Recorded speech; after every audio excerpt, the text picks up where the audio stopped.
El siguiente mensaje es una presentación del ministerio Tiempo de la Gloria de Dios. Toda palabra de hombre en esta tarde, anhelamos ser alimentados con la incorruptible semilla de tu palabra, Señor. Te damos gracias, Padre, por eso en el nombre de Jesús. Amén y amén. Gracias, Señor. Dios les bendiga a todos. Buenas tardes a los que no vi. ¿Cómo les va? Hace muchos años recibí una palabra en la primera iglesia donde fui. Era un salón más o menos como este, capaz un poco más ancho. Y el púlpito estaba de este lado, y acá estaba el piano donde yo tocaba. Entonces yo terminaba de tocar y me sentaba en las sillas que estaban por acá. Y miraba siempre la plataforma de costado. Y habían invitado en esa ocasión una pastora de nombre Soraya. Ella y su esposo Luis tienen una obra en el Cerrito de la Victoria, donde me bauticé. Y no me acuerdo muy bien de qué predicó ese día. No me pregunten mucho, pero sí me acuerdo de una frase y de un versículo, nada más, que me impactó tanto, siempre que me quedó retumbando en el corazón y en la mente, ¿no? Y me acuerdo y tengo la imagen tan viva, me acuerdo como si fuera hoy, me acuerdo cómo se paró en el púlpito, qué gesto hizo, qué movimiento hizo, todo cuando dijo lo que dijo. No me pregunten de qué predicó, solamente me acuerdo de una frase y de un versículo, ¿eh? Y siempre me frustré por no saber de cómo venía el resto del mensaje, ¿no? Y créanme que es algo que durante los años siempre lo he tenido presente. Y durante muchas etapas de mi vida, incluso en el correr de los meses, en el año, en determinadas circunstancias, siempre me viene a la mente esa mujer dando esa palabra y dándome ese versículo, ¿eh? Y el sábado pasado, cuando estábamos en el retiro de líderes, empecé a sentirme inquieto y empecé a buscar esa palabra y empecé a leer un poco para atrás, un poco para adelante, intentando reconstruir aquel mensaje. No sé si pude reconstruir el mensaje, pero sí sé que el Señor algo me inspiró el sábado pasado. Después vino el domingo, ya predicó el apóstol y yo me terminé de convencer de que estaba bien encaminado. Y después vino la clase que estaba para el miércoles y estaba más convencido de lo que tenemos que hablar en el día de hoy. No le voy a decir de todos los versículos que vamos a leer hoy cuál fue aquel que ella dijo, ni la frase. Va a estar incluida en todo lo que voy a decir hoy. Pero bueno, antes que nada quiero preguntarles, ¿estuvo lindo el culto hasta ahora? Amén. ¿Amén? ¿Sí? ¿Estuvo lindo el culto, sí o no? ¿Se movió el Señor o no se movió el Señor? ¿A cuántos el Señor le tocó? ¿Y a cuántos el Señor los tocó el domingo pasado? ¿Y cuántos fueron liberados el domingo pasado? Ahora voy a hacer una pregunta que no es para que respondan, ¿no? Pero ¿a cuántos el Señor, a pesar de que los tocó el domingo pasado y los liberó el domingo pasado, en el culto que estuvo precioso el domingo pasado, volvieron a tener una semana con los mismos problemas, con las mismas luchas, con los mismos pecados que la semana anterior y la anterior y la anterior? No es para que respondan. Los mismos malos hábitos, los mismos vicios, los mismos pecados o las mismas debilidades esta semana que la semana anterior y la anterior y la anterior, ¿no? Entonces uno se pregunta, ¿qué pasa cuando el culto está lindo y siento que Dios me tocó y me liberó, pero después cuando amanece el lunes todo está igual? ¿Qué pasa con el culto que es lindo porque tiene música y buena música y tiene pantalla y tiene luces? Lo único que nos falta es una maquinita esas que tiran humo, ¿verdad? Que hay en algunos escenarios, ¿sí? ¿Qué pasa? La música me emociona, me hace llorar, me hace sentir, ¿sí? Pero hay algo que no termina de transformarse dentro de mí. Ahora, vamos a ir a Éxodo capítulo 19, versículo 16, porque yo le voy a mostrar lo que es un lindo culto. Mire, Éxodo 19, 16, lo que dice. Aconteció que al tercer día, cuando vino la mañana, vinieron truenos y relámpagos. Mire qué sonido que hay ahí. Truenos y relámpagos. Y espesa nube sobre el monte, ¿eh? Tenían maquinita de hacer humo, ¿eh? Y sonido de bocina muy fuerte, parlantes mejores que estos todavía. Y se estremeció todo el pueblo que estaba en el campamento, o sea, todos temblaron. ¿Eh? Versículo 18. Todo el monte Sinaí humeaba, porque Jehová había descendido sobre él en fuego, y el humo subía como el humo de un horno, y todo el monte se estremecía en gran manera. 19. El sonido de la bocina iba aumentando en extremo. El sonidista estaba descontrolado, le subía todas las perillas. Era una cosa increíble. Moisés hablaba y Dios le respondía con voz tronante. Mire si ese no es un gran culto, ¿eh? Nadie de acá vivió un culto así, me imagino, ¿verdad? Los hebreos sí vivieron un cultazo al pie del Sinaí hace como 3000 años atrás o algo más, ¿eh? Ahora, ¿quieren saber qué se predicó ese día en Sinaí? Bueno, Éxodo capítulo 20 fue el sermón de aquel día en Sinaí, los 10 mandamientos, ¿eh? Uno de los cuales dice: no tendrás dioses ajenos a mí, ni te harás imágenes de lo que está en el cielo, en la tierra, ¿verdad? Bueno, tremendo sermón, Éxodo 20, y saben que lo escucharon todos. Y dice el versículo 22 del capítulo 20, dice: y Jehová dijo a Moisés: así dirás a los hijos de Israel, vosotros habéis visto que he hablado desde el cielo con vosotros. 23. No hagáis conmigo dioses de plata ni dioses de oro os haréis. A ver, yo lamento que todos ustedes les haya tenido que tocar la desdicha de que yo tenga que predicar hoy acá, ¿verdad? ¿Sí? De hecho, hay algunos de ustedes, unos cuantos de ustedes, que estoy tomando nota, ni vinieron hoy, porque dijo: hoy no, el Apo no está, predica Manuel, no voy. Yo ya sé, eso es así. Los que no vinieron, me imagino que debe ser por esa razón, ¿verdad? Ahora, pero los hebreos tenían el privilegio en aquel entonces de que Dios mismo les predicaba. Dios bajó en el Sinaí y escucharon la voz de Dios que dialogaba con Moisés, y Dios les decía todas estas cosas. Y para que no queden dudas, Dios les dijo: no hagan dioses ni de plata ni de oro, por las dudas, ¿verdad? No hagan, ya saben, ¿verdad? Y no menciona otro material, dice oro y plata. ¿Me vas a decir que eso no es un cultazo? Es un cultazo. Unos versículos antes, en el 18, miren: todo el pueblo observaba el estruendo y los relámpagos, un show de aquellos, ¿verdad? Puesta en escena de primer nivel, ¿verdad? Ni Hilson tenía las cosas que tenían los muchachos en el Sinaí. Y el sonido de la bocina, otra vez el sonidista está descarriado, y el monte que humeaba, y viéndolo el pueblo temblaron y se pusieron de lejos. No, la verdad que un culto fantástico. ¿Quieren saber cómo terminó el culto? Éxodo 24, versículo 3, dice: y Moisés vino y contó al pueblo todas las palabras de Jehová y todas las leyes, y todo el pueblo respondió a una voz y dijo: haremos todas las palabras que Jehová ha dicho. Este es el popular, y todo el pueblo dijo amén. ¿Sí? Ahora, ¿a qué cosas el pueblo dijo amén? ¿A qué cosas el pueblo dijo amén? Los voy a llevar un poquito más atrás, en el 23, 24. Miren una de las tantas cosas de las que dijeron amén. No te inclinarás a sus dioses, ni los servirás, ni harás como ellos hacen. Antes los destruirás del todo y quebrarás totalmente sus estatuas. Mas a Jehová vuestro Dios serviréis, y Él bendecirá tu pan y tus aguas, y yo quitaré toda enfermedad del medio de ti. ¿Vio qué linda promesa? El Señor bendecirá tu pan y tus aguas y quitará toda enfermedad en medio de ti. Y el pueblo que dijo amén a todas esas palabras. Bien, y por si ya hacía falta un amén más, ya leyeron el amén del 24.3, ahora vamos a leer el amén del 24.7. Dice: y tomó el libro del pacto y lo leyó a oídos del pueblo. O sea que todo el pueblo sabía, porque Moisés tomó el libro y leyó todito. Nadie puede decir en algún momento después, más adelante en la historia: no sabíamos esto. No, leyó todo el libro a oídos del pueblo, el cual dijo: haremos todas las cosas que Jehová ha dicho y obedeceremos. Así que todo el pueblo dijo amén a todo, ¿verdad? Yo me imagino que esperaban al final y dijeron amén a todo. No van a decir amén a cada rato porque no terminaban más. Bárbaro. Muy bien. Pero el culto no terminó, porque es un cultazo, un super culto, ¿sí? No terminó acá, sigue. Mirá el versículo 10 lo que dice: y vieron al Dios de Israel. Fantástico. ¿Cuánto acá vieron al Dios de Israel en un culto? Ninguno.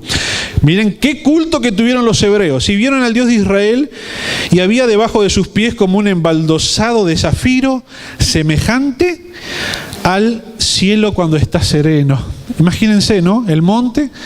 Yo no sé cómo será un embaldosado de zafiro, pero debe ser algo fantástico de ver, ¿no? Es la pantalla. La pantalla LED en el techo delante de la arena. Es genial. Mas no extendió su mano sobre los príncipes de los hijos de Israel y vinieron a Dios y comieron y bebieron. Tuvieron social al final del culto. Al final del culto se juntaron, se alegraron, comieron comida, tomaron Coca-Cola. Entonces Jehová dijo a Moisés: sube a mí al monte y espera allá, y te daré las tablas de piedra y la ley y mandamientos que he escrito para enseñarles. Y se levantó Moisés con Josué, su servidor, y Moisés subió al monte de Dios. Y dijo a los ancianos: esperadnos aquí hasta que volvamos a vosotros. Y he aquí, Aarón y Hur están con vosotros, el que tuviese asuntos acuda a ellos. O sea, Moisés se va a una entrevista personal con Dios y deja a cargo a su hermano y a otro ayudante. Entonces Moisés subió al monte y una nube cubrió el monte. Eso es un espectáculo genial. Te hágase la idea. ¿Se está poniendo en aquel lugar? ¿Se está haciendo la escena? 16. Y la gloria de Jehová reposó sobre el monte Sinaí, y la nube lo cubrió por 6 días, y al 7º día llamó Moisés de en medio de la nube. Pobre Moisés.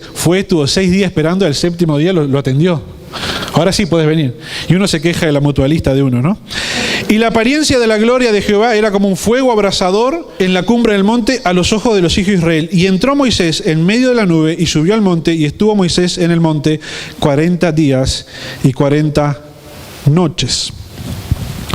Ese cultazo que tuvieron los hebreos duró 40 días. Una maravilla. Si usted alguna vez tuvo un culto lindo, donde sintió la presencia del Señor, donde sintió que Dios lo tocó, bueno, no tiene nada que ver con lo que vivieron estos muchachos hace 3000 años. Esto sí que fue un verdadero cultazo, y encima duró 40 días. Ahora, terminó el culto. ¿Y qué pasa al día después de ese culto? ¿Qué pasa el día después de esa super reunión? Yo terminé el culto hoy, ¿y qué viene después? Arranco la semana y resulta que sigo siendo el mismo, resulta que nada cambió, y uno se pregunta: ¿cómo puede ser? Si supuestamente Dios me tocó, si la presencia de Dios estaba fuerte, si el Espíritu Santo estaba que se movía y que se movía. Bueno, tengo una noticia que no es muy agradable, pero si mi vida no cambia y si mi vida sigue siendo igual, entonces yo me tengo que cuestionar si realmente Dios me tocó y si realmente el Espíritu Santo se movió. Y me tengo que cuestionar a ver si lo que viví en ese gran culto en el que estuve no fue puro emocionalismo. No fueron mis propias emociones reaccionando a la música, al predicador que es muy motivador, así cada tanto pega un grito y vos, gloria a Dios, ¿no? Uno llora a veces cuando está en el culto. La música hace llorar a veces. Yo lloro a veces cuando estoy acá en el culto. Lloro en casa cuando escucho alguna adoración, y lloro también cuando escucho alguna banda sonora, alguna película que esté muy buena. Porque la música tiene ese efecto, hace llorar. Bueno, uno dice, bueno, pero yo creo que Dios me tocó y me hizo llorar en el culto. Y puede ser. Pero seguramente eso no me cambió la vida. Puede ser que la palabra estuvo tremenda. Esta iglesia, menos yo, tiene tremendos predicadores todos los domingos, ¿no? De hecho, eso es lo que le decimos al pastor cuando termina el reunión todo domingo, ¿no? Gracias, pastor, qué buena palabra que trajo, aleluya, ¿no? ¿No se lo dicen eso ustedes al apóstol? Empiecen a decírselo, así se siente bien. Yo le voy a contar una intimidad. El apóstol me dice eso a mí cuando yo predico. Y yo le digo, ¿todas buenas? ¿Ni una media chata? No seas mala, no mienta. Entonces uno analiza su vida y dice, bueno, empezó la semana, el mismo hábito, el mismo problema, el mismo pecado, los mismos vicios, pero el culto estuvo lindo. Ahora, el culto que estuvo lindo fue aquel, ¿verdad? En el Sinaí, hace 3000 años. Y ese culto también tuvo un día después.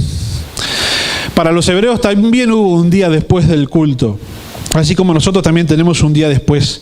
También tuvo un lunes, así como nuestras vidas también tienen un lunes que viene después del culto.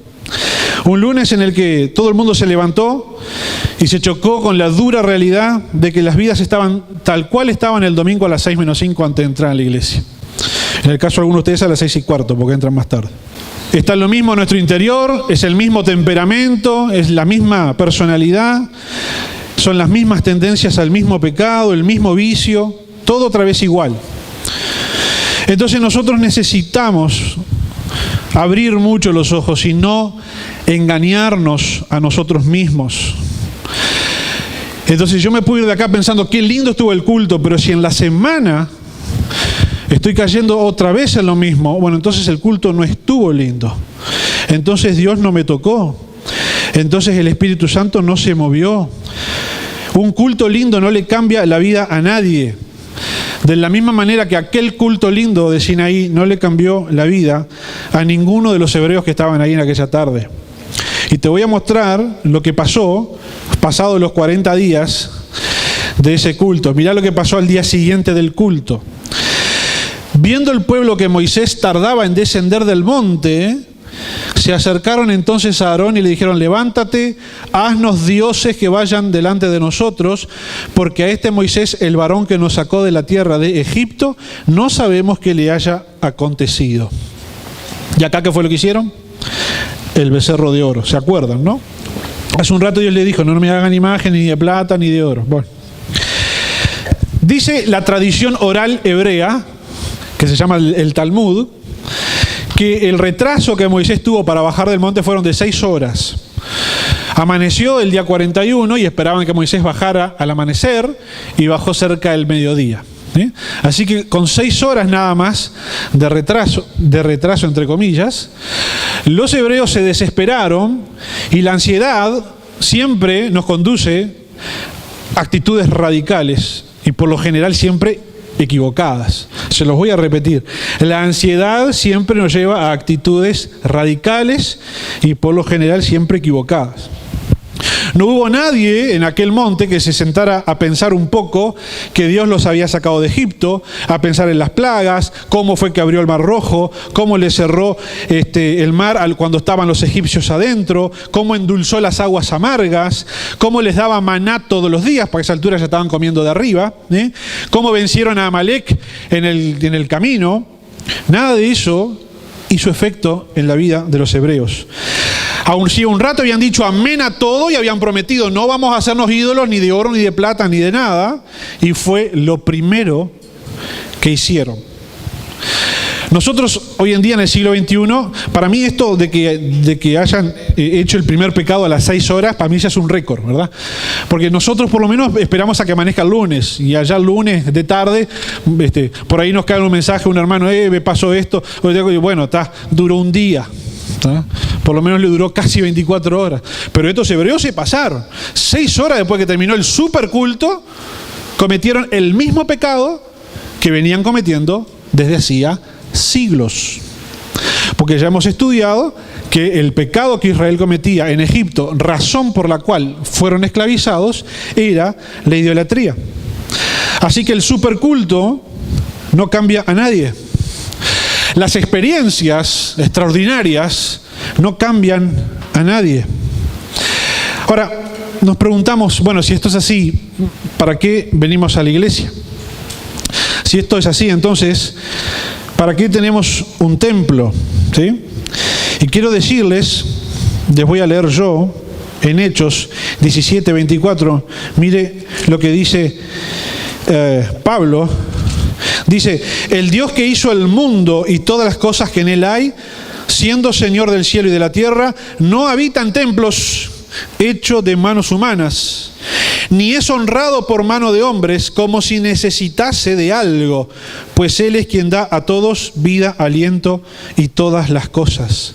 No tenemos templo porque Dios quiere que tengamos un templo. Así como no tenían tabernáculo en aquella época, en el desierto, porque Dios precisara un tabernáculo. Llama la atención que al momento en que Dios saca a Israel de Egipto, todas las religiones del mundo tenían templos. ¿Ok? Todas las religiones, Egipto, en Babilonia, en todos lados, tenían templos. Saca a Israel de Egipto y una de las primeras cosas que les dice es cómo hacerle un tabernáculo, que era lo mismo que un templo. Un tabernáculo era un templo móvil, ambulante, se podía levantar y llevar de aquí para allá. ¿Y por qué Dios le concede a los hebreos que hagan lo mismo que hacían las demás religiones? Porque el templo es algo que nosotros necesitamos, no algo que Dios necesite. En definitiva, el templo o el tabernáculo era una concesión que Dios le hacía a Israel por alguna razón, pero Él no necesita templo. Dice Apocalipsis que cuando vivamos en la presencia del Señor por siempre, en la ciudad santa, la nueva Jerusalén, no va a haber necesidad de templo, dice el apóstol Juan. No va a haber templo. Y cuando Jesucristo se encuentra con la mujer samaritana y la mujer samaritana le dice, ¿dónde es correcto que hay que adorar? ¿En Jerusalén o acá en Samaria? Porque como los samaritanos no podían ir a Jerusalén porque no les dejaban entrar al templo, se habían hecho su lugar de adoración en su lugar, en su región. Y Jesucristo le responde, ni en Jerusalén ni en este monte. La hora viene y ahora es cuando los verdaderos adoradores adorarán al Padre en espíritu y en verdad. Por eso la iglesia primitiva, los primeros cristianos del primer siglo, no tenían templo. Jesús no fundó una sinagoga, fundó una iglesia. Y hay una diferencia entre una iglesia, una eclesía y una sinagoga. No es Dios el que necesita templo. Templo somos nosotros los que necesitamos, porque necesitamos un símbolo, un lugar visible, algo que nos recuerde las ideas nobles que seguimos. Un monumento o un templo o lo que fuera no es más que una simple herramienta didáctica, un lugar que me recuerda que yo tengo un compromiso con algo trascendente, que yo tengo un compromiso con Dios. Y a su vez un lugar que me recuerda que nosotros somos una comunidad que interactúa y que estamos unidos por ciertos valores. Es más, cuando nosotros estudiamos cómo estaba conformado el tabernáculo de Moisés, vemos que no era más que simplemente una tienda de campaña como las demás tiendas en las que vivían los demás hebreos. Y el mobiliario que había dentro del tabernáculo nos recuerda al de una casa, al de un hogar. Porque la idea que Dios tenía era que el templo y el hogar fuesen cosas similares. La idea que Dios tenía era que ese tabernáculo represente el hogar de cada uno de los hebreos. En el hogar, en la casa, en el matrimonio, en la familia, es el lugar donde yo me ofrezco todo lo que soy, me consagro todo lo que soy. Y el hogar es un lugar de entrega, como también lo es el templo. Entonces el tabernáculo era el lugar que mantenía la conciencia del pueblo respecto de sus compromisos y de sus obligaciones, las que adquirieron en el Sinaí cuando dijeron amén a todo. Esa era la idea de que existiese templo. Ahora, en el tabernáculo había todo lo que hay en una casa. Había una mesa, había un armario, es decir, el arca, había un lavatorio y había un candelabro para iluminar, ¿sí? Todo menos una cama para dormir, lo demás que hay en una casa había en el tabernáculo. Ahora no me voy a extender en explicarles por qué no había una cama, eso si quieren lo vemos después. Pero esto significa, y presten atención acá, que para Dios nuestro hogar y el santuario son exactamente lo mismo.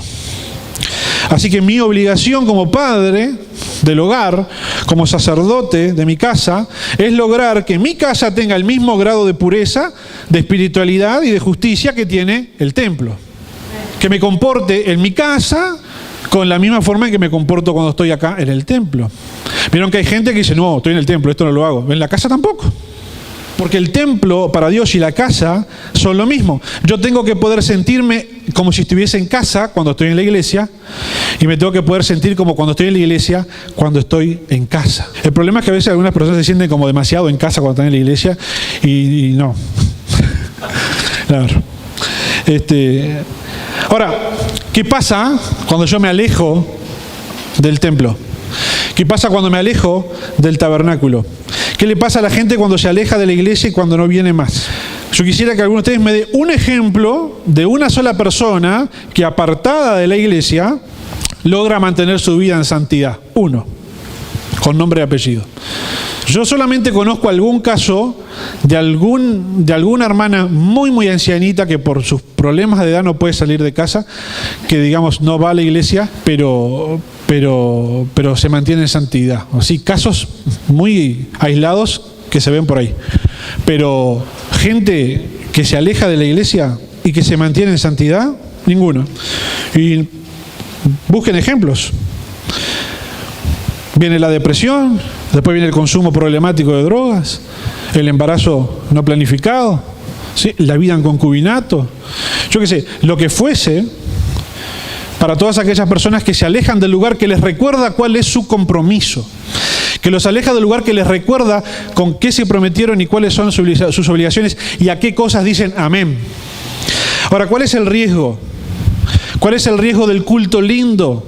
¿Cuál es el riesgo del espectáculo fenomenal, maravilloso? El riesgo que corremos es el riesgo de las apariencias. No nos damos cuenta, pero podemos terminar viviendo de apariencias. La apariencia de que está todo bien, de que yo convivo con el pecado, pero bueno, como vengo a la iglesia y me emociono y me inspiro y lloro un rato y cargo las pilas, entonces está todo bien. Yo escucho gente que dice que va a la iglesia a cargar las pilas. Y a veces me rechina un poco eso, porque digo, ¿a qué hemos reducido la vida espiritual? ¿No? Viene a la iglesia, carga las pilas, después el jueves por la mañana ya está low battery, ya llega el domingo, llega arrastrado al cargador. Ahora, acá en el ejemplo que tenemos de Israel, tenemos un pueblo que convivía con el pecado y que por lo tanto tenía un problema que tenían que solucionar. ¿Sabe que hay gente que, por ejemplo, toma la Santa Cena, ¿no? Sabiendo que tiene problemas que resolver y la toman así como, está, no me morí, está bien. Entonces no pasa nada. Porque la Biblia dice que el que toma la cena indignamente, en la iglesia primitiva habían casos de personas que habían muerto, ¿no? Tomando la Santa Cena indignamente. Hay gente que entonces se engaña a sí mismo porque toman la copa y beben así, ¡ay! Está, no me morí. Está. Entonces debe estar todo bien. Como cuando Eva mordió la fruta. ¿Está? Yo me imagino que habrá mordido así un poquito y después hizo así con un ojo y con el otro. No me morí, como Dios dijo que si comían el fruto iban a morir. Está, no me morí. Qué bien. Incluso conozco, sé de casos de gente que cuando entrega sus diezmos no lo calcula muy bien, que digamos, y están como Ananías y Zafira, ¿no? Porque lo entregan y no me morí. Porque Ananías y Zafira sí se murieron. Pero entonces, ¿cuál era el problema que tenían los hebreos y cuál es el problema que podemos tener hoy nosotros, que podemos estar viviendo engañados? El problema que tenía el pueblo de Israel era que el tabernáculo estaba en el medio de la congregación. El tabernáculo estaba en un lugar y todas las tribus ponían sus tiendas alrededor del tabernáculo. Entonces el tabernáculo, que era el lugar donde estaba la presencia de Dios, estaba en el centro de la nación hebrea. ¿Sí? Entonces ese era un problema, porque el hebreo medio sacaba la cabeza para afuera de la tienda, veía que el tabernáculo estaba en el medio, y decía, Dios está en medio de nosotros, no hay problema, está todo bien. Dios está en el centro de nuestra nación. Y cuando eso ocurre, acontece lo siguiente. Éxodo 33, del 1 al 13. Jehová dijo a Moisés, anda, sube de aquí tú y el pueblo que sacaste de la tierra de Egipto a la tierra de la cual juré a Abraham, Isaac y Jacob, diciendo, a tu descendencia la daré. Versículo 2. Y yo enviaré delante de ti el ángel, y echaré fuera al cananeo, al amorreo, al eteo, al fereceo, al heveo y al jebuseo. 3. A la tierra que fluye leche y miel, pero yo no subiré en medio de ti, porque eres pueblo de dura cerviz, no sea que te consuma en el camino. Dios le manda un mensaje a Moisés para el resto del pueblo y les dice, lo que les prometí que les iba a prosperar, los voy a prosperar, porque yo no miento. Les va a ir bárbaro, ¿sí? Pero yo no voy. Entonces les mando un ángel, porque con un ángel es suficiente para matar todos los ejércitos que se te puedan enfrentar adelante, ¿sí? Y van y conquistan la tierra prometida, se instalan, cumplo con mi promesa, pero yo no voy. Dios le está prometiendo a un pueblo pecador que iban a tener prosperidad y éxito, pero que Dios no iba a estar ahí. Otra de las maneras en la que un cristiano puede vivir engañado, pensando que como tiene prosperidad y le va bien, entonces está todo bien, sabiendo que en realidad todavía está luchando con pecados o con hábitos. Entonces eso hace bajar la guardia, porque me está yendo bien, entonces Dios está conmigo. Entonces Dios le dice a Moisés, mirá, ustedes son todos pecadores, allí en el medio de ese pueblo está la inmundicia, yo no puedo estar, así que yo no voy. Van a ustedes ahí con un ángel que les mando, yo cumplo mi palabra y todo bien, amigos, para siempre. ¿Sí? Entonces ahí es donde Moisés se ve obligado a tomar una decisión radical. Y esta es la decisión radical que tú y yo nos vemos obligados también a tomar en el versículo 7 del capítulo 33. Y Moisés tomó el tabernáculo y lo levantó lejos, fuera del campamento, y lo llamó el tabernáculo de reunión. Y cualquiera que buscaba a Jehová salía al tabernáculo de reunión que estaba fuera del campamento. Moisés se levanta un buen día y le dice: señores, tengo una mala noticia, Dios no está con nosotros porque somos un pueblo pecador, así que basta de engañarnos a nosotros mismos, vamos a sacarnos esta careta que tenemos acá. Si Dios no está en el centro de nuestra nación, ¿sí? Porque lo que está en el centro de nuestra nación es el pecado, así que ahora el que quiere buscar a Dios de verdad, yo voy a sacar este tabernáculo para afuera y va a tener que salir de su comodidad, va a tener que salir de su lugar, va a tener que hacer un esfuerzo y va a tener que ir afuera del campamento a buscar a Dios allá. Acá en el medio de la congregación no va a estar más. ¿Por qué Moisés tomó una decisión tan contundente, tan dura? Porque el pecado es una cosa muy seria. Entonces no podemos ser displicentes con nuestras vidas. Si yo soy consciente de que sigo luchando con el mismo hábito, con el mismo pecado, con los mismos vicios, no puedo autoengañarme pensando que está todo bien, porque vine al superculto y me emocioné un poco, o porque me está yendo bien en la vida, etcétera. Si yo soy consciente de que en realidad todavía tengo eso ahí. Claro, porque algunos de ustedes pueden decir: no, yo no tengo nada. Bueno, gloria a Dios, el Señor lo bendiga, pero si yo arranco el lunes y presiento que mi vida es la misma que la de la semana anterior, yo tengo un problema. Y el pecado es un asunto muy serio. Y quiero que me presten atención a esto que vamos a leer ahora, 1 Corintios 5, 9 al 13. Presta atención porque esto es importante. Miren lo que dice Pablo. Cuando les escribí anteriormente, les dije que no se relacionaran con personas que se entregan al pecado sexual.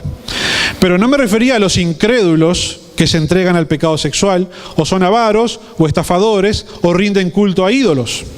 Uno tendría que salir de este mundo para evitar gente como esta.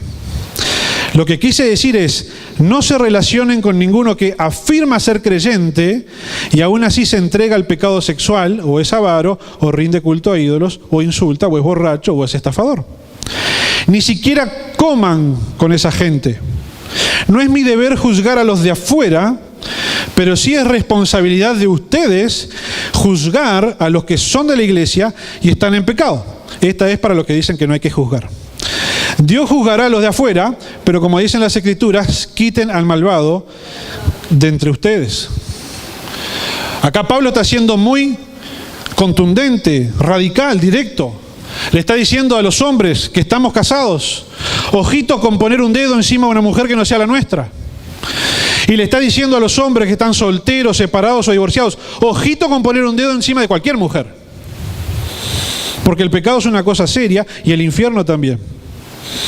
Entonces, démosle gracias a Dios porque en su misericordia nos dio un día más para arrepentirnos y para cambiar. Sigue diciendo Pablo en 1 Corintios 6, 9. ¿No se dan cuenta de que lo que hacen lo malo no heredarán el reino de Dios? No se engañen a sí mismos.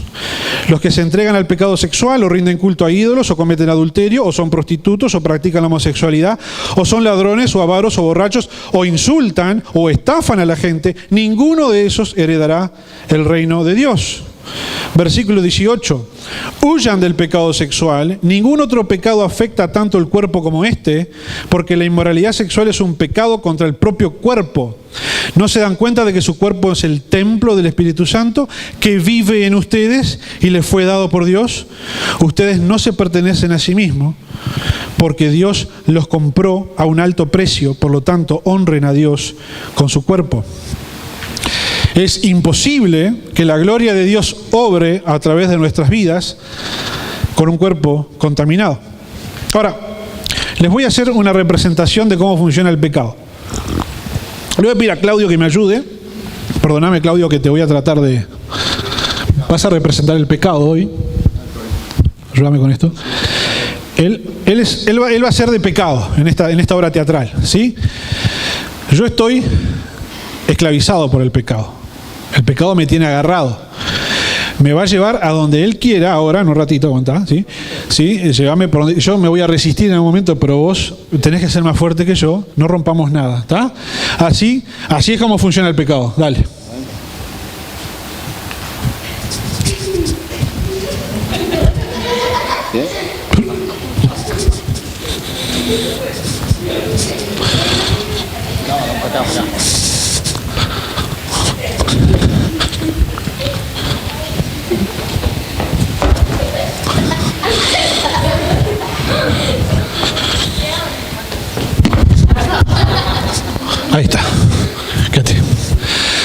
Así funciona el pecado en la vida de nosotros, ¿no?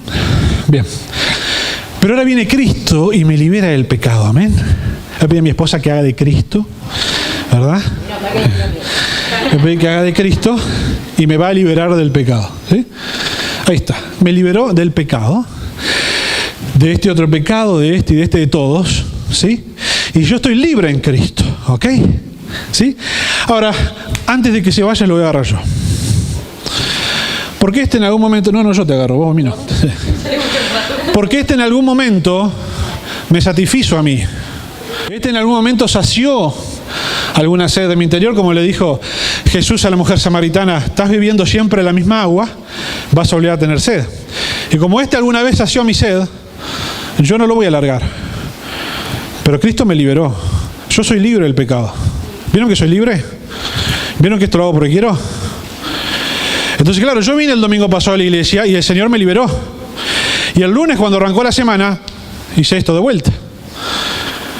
Porque si esto no es así como yo lo estoy explicando ahora, entonces, 2022 menos 2004, hace 18 años que esta iglesia le miente a la gente, y hace 2000 años que este libro le miente a la gente. Y la iglesia no le ha mentido a nadie, y la Biblia no le ha mentido a nadie. Si te entregaste a Cristo y Cristo es tu Salvador, Él te limpió del pecado, Él te liberó del pecado. El pecado no es el que te está agarrando, sos vos el que lo seguís agarrando. Gracias, Claudio. Permiso, Noelia, voy a agarrar una bandera. Así lo dejo descansar a Claudio. Entonces, ¿qué pasa? Este es el pecado, ¿está? El hebreo estaba en su carpita y asomaba la cabeza para afuera y veía el tabernáculo y decía: Dios está en el centro de nuestra nación, no hay problema. Y se metía para la carpa de vuelta con el pecado en la mano. Pero un buen día el hebreo sacó la cabeza para afuera y dijo: uy, ¿dónde está el tabernáculo? Y le habló a su vecino enfrente y le dijo: ¿y el tabernáculo? ¿Qué pasó? Moisés lo sacó para afuera. ¿Para afuera? Sí. ¿Y ahora cómo hacemos? Hay que ir hasta afuera del campamento si queremos buscar a Dios. ¿Y yo voy a salir afuera con esto? Entonces la decisión a la que estaban siendo motivados, desafiados los hebreos, era salir de la carpa con esto y salir para afuera y que todo el mundo vea que tenía esto, irse hasta afuera del tabernáculo donde estaba la presencia de Dios y hacer esto. Permiso. Y no hacer esto que hacen algunos. Estuve viendo el culto. Culto espectacular. Y se lo lleva de vuelta.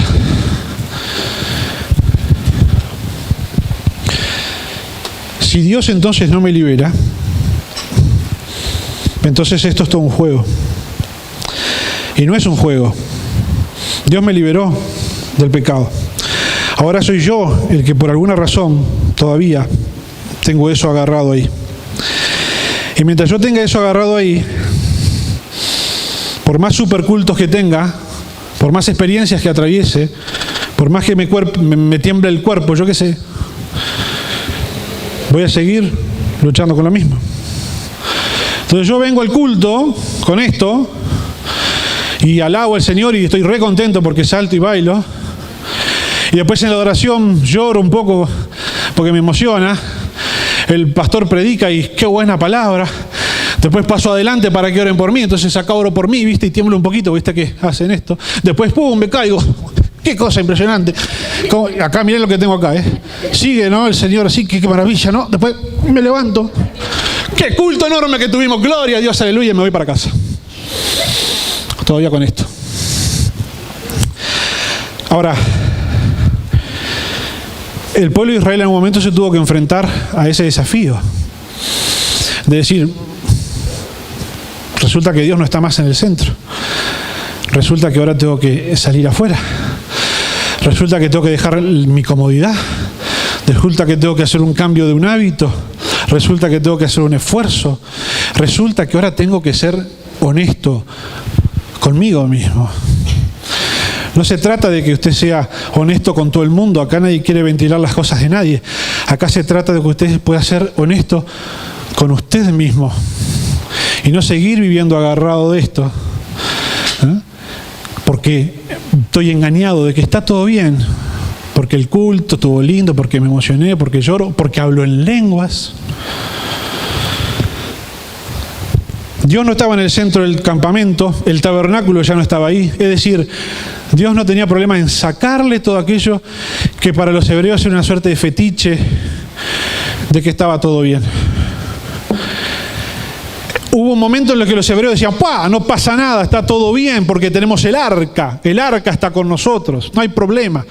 Vivían en una época donde no había uno que obedeciera un mandamiento, cuando Elí era sacerdote, ¿sí? Pero ellos estaban contentos porque estaba el arca. Dios dice, me importa 3 pepinos el arca, aunque sea mía, se las voy a hacer perder. Y perdieron el arca con los filisteos. A los filisteos les fue horrible con el arca, ¿no? La tuvieron que devolver, no la aguantaron más. Pero Dios les sacó el arca. Una suerte de decir, eso en lo que estás confiando, que te está engañando, de que está todo bien, si lo tengo que sacar, lo saco. Porque el arca no es algo que yo necesito, el arca era algo que precisaban ustedes. Israel tenía un templo precioso, mucho mejor que el templo que conoció Jesucristo cuando estuvo en la tierra. El de Salomón era mejor. Era una cosa increíble. Los judíos creían que estaba todo bien porque estaba el templo. Entonces venían los profetas Isaías, Jeremías, este pecado, esta inmundicia, miren esta. No, está todo bien porque está el templo. ¿Sí? De hecho, en la puerta del oriente del templo, ¿sí? En un valle que se llama el Valle de Hinnom, ahí realizaban unas inmundicias de este nivel. Se conocía como la zona de donde sonaban los tambores muy fuerte, porque como allí sacrificaban niños, para tapar el llanto de los niños, tocaban el tambor fuerte. Eso hacían a la salida del oriente del templo de Jerusalén los judíos. Y venía Jeremías y les decía, y trajo una vasija y rompió la vasija y le dijo, así va a estar quebrada la nación por la inmundicia que están haciendo. Y los demás decían, tenemos el templo, no pasa nada, está todo bien. ¿Qué pasó con el templo ese? Se lo comió Nabucodonosor. Es una suerte de que Dios está diciendo, me importa 3 pepinos ese templo. Si ustedes se creen que está todo bien porque es el templo, se va al templo a ver si recapacitan. Entonces, por último, y esto yo no sé en términos concretos cómo lo traduzco en forma práctica para cada uno de ustedes. Eso es algo que cada uno de ustedes lo tiene que interpretar, porque ustedes se conocen a ustedes mismos, yo me conozco a mí. Así que acá corre eso que decía Jesús, el que tiene oídos que oiga. Pero la gente estaba en Jerusalén, en el templo, adorando a Dios. Y Dios no estaba ahí. Dios estaba fuera de Jerusalén, en el Gólgota, clavado en una cruz. Lo mismo que había pasado con los hebreos. Ya Dios no estaba en el centro, estaba fuera del campamento. Dios no estaba allí en el templo donde todos creían que estaba siendo clavado en una cruz en el Gólgota. Y nosotros y los hebreos, creyendo que Dios estaba en el templo, detrás de una cortina, y que le estaban rindiendo culto a Dios y que estaba todo bien. Y no estaba todo bien. Y alguno tuvo que haber reaccionado en aquel entonces y haber salido del templo a las afueras de la ciudad y haber ido a los pies de la cruz.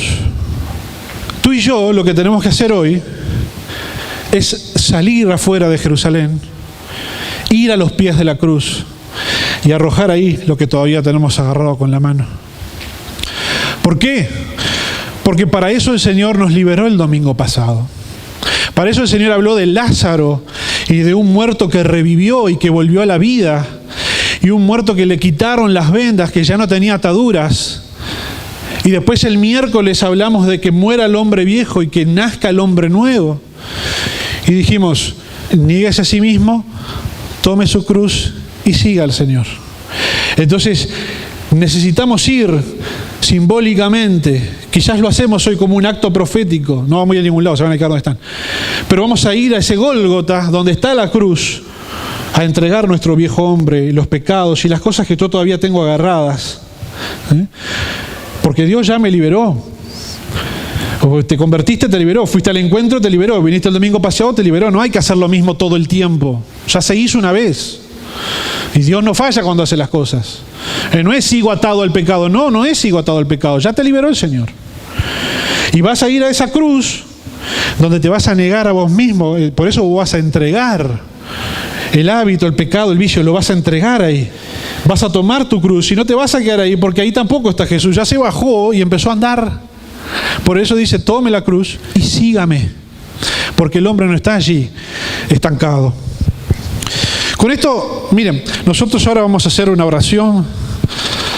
No vamos a hacer como hacemos siempre, ¿tá? Yo no voy a poner música hoy, no vamos a poner el instrumental que pum, pum, pum, pum, pum, y vos ahí, el buffer te da acá en el esternón y vos sentís una cosa por dentro.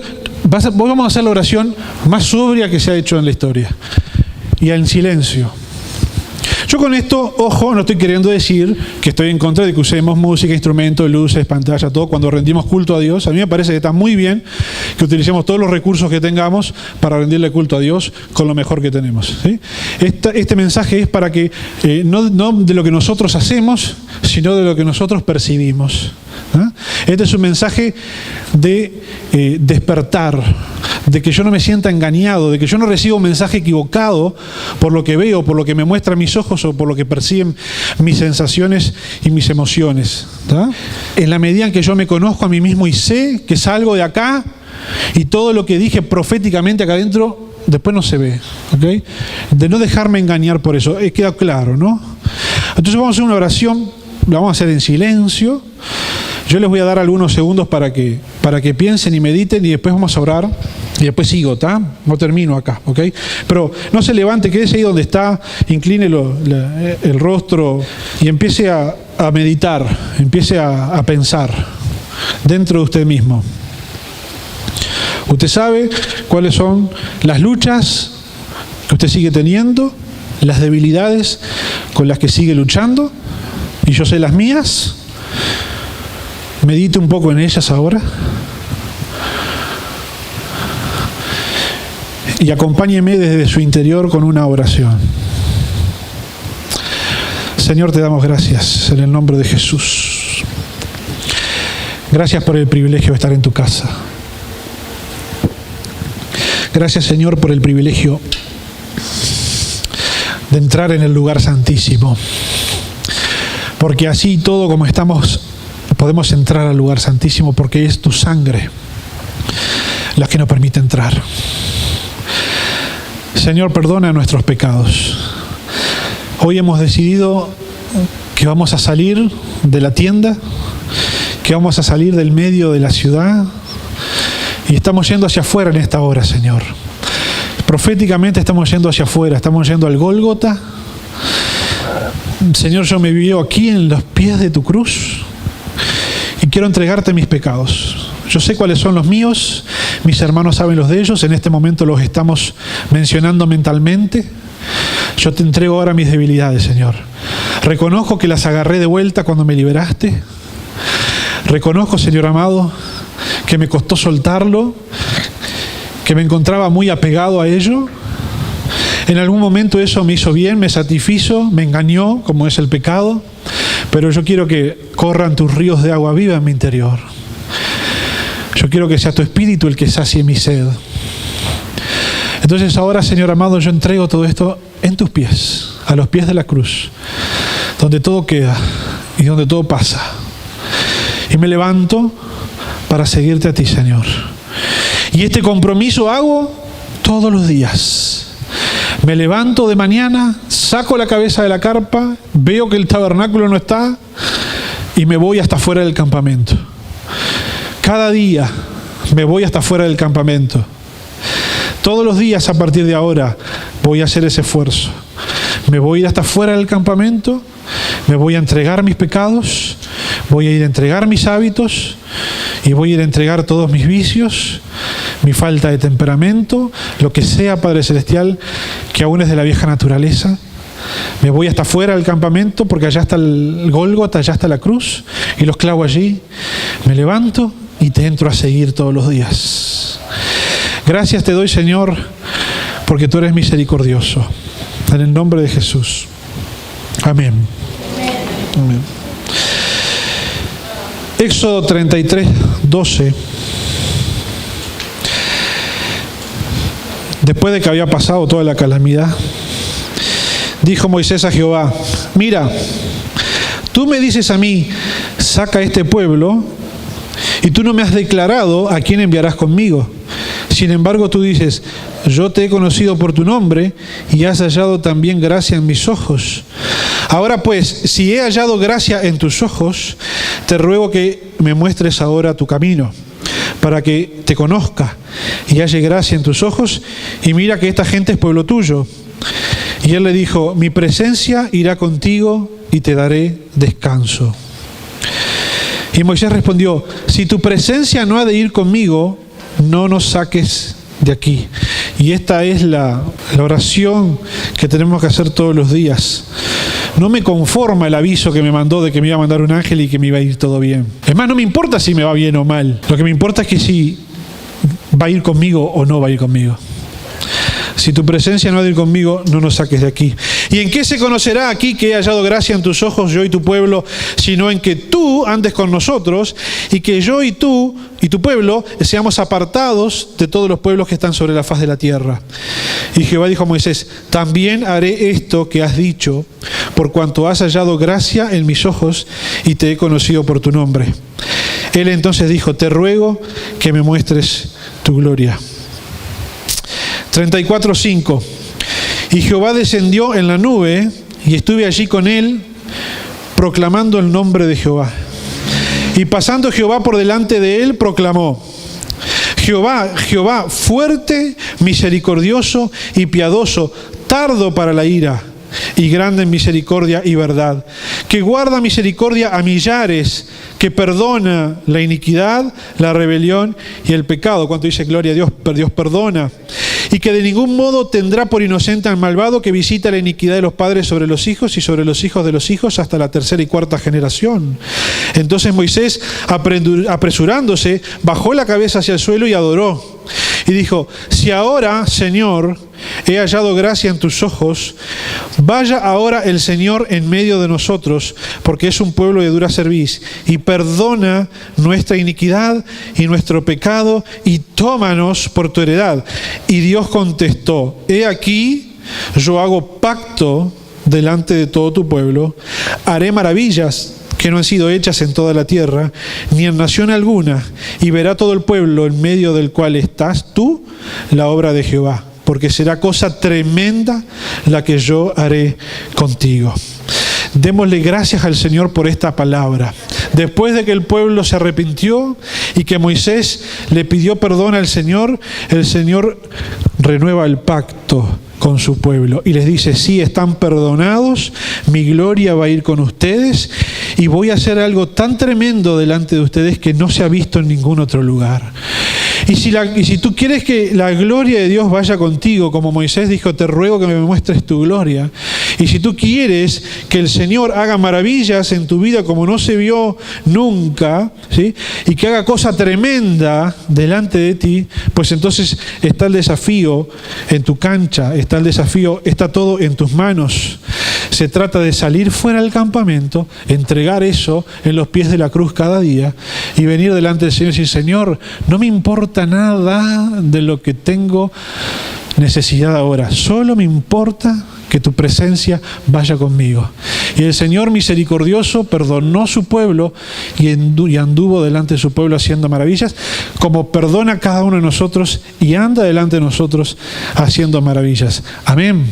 Ahora sí los voy a invitar a que se ponga de pie para estar terminando, dándole gracias al Señor por esta última palabra que Él nos ha dejado. Gracias, Espíritu Santo. Gracias por tu misericordia, por tu gracia sobre nuestras vidas. Gracias por tu presencia, bendito Señor. Gracias, Padre Celestial, porque podemos caminar delante de ti. Gracias, Señor, porque tú nos has hecho aceptos en el amado. Gracias porque tú recibes a tu pueblo en esta tarde. Señor, este pueblo que se ha arrepentido, cada uno de nosotros te hemos pedido perdón, Señor, y ahora te pedimos, muéstranos tu gloria, Señor amado. Muestra tu gloria en nuestras vidas, Señor. Te pedimos, Padre, renueva el pacto delante de nosotros y ve delante de nosotros y haz cosa tremenda en nuestras vidas, Padre Celestial. Señor, y Señor, yo cada día vengo a ti y tengo muchas peticiones y tengo muchos problemas y cosas, Señor amado, que resolver, pero también quiero decirte que nada de eso me importa. Me importa que tu presencia vaya conmigo. Realmente no hay nada más importante en mi vida, Señor, que tú estés conmigo y me acompañes. Que tu presencia esté conmigo, como dice tu palabra, y me des reposo. Y que yo pueda vivir entonces una vida en paz, Padre Celestial. Porque si tu presencia va delante de mí y si tú me das reposo, mi alma está saciada, ya no busco más en otros lugares. Ya no busco en otras fuentes. Ya no busco, Padre Celestial, en donde antes buscaba. Ahora solamente busco en ti. Tú eres la fuente.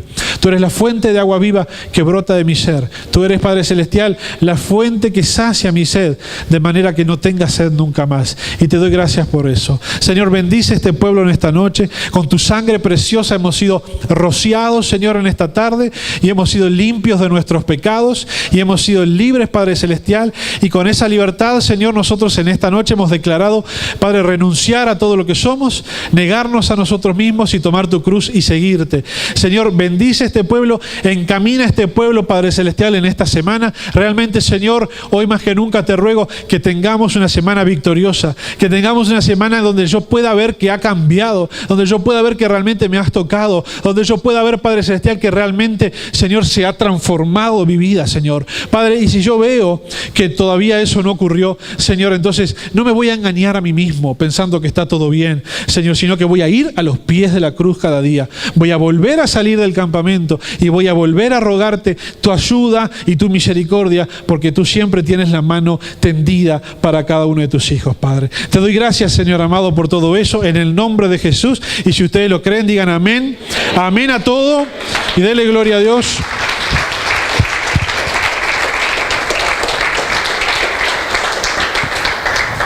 Fue una presentación del Ministerio Tiempo de la Gloria de Dios.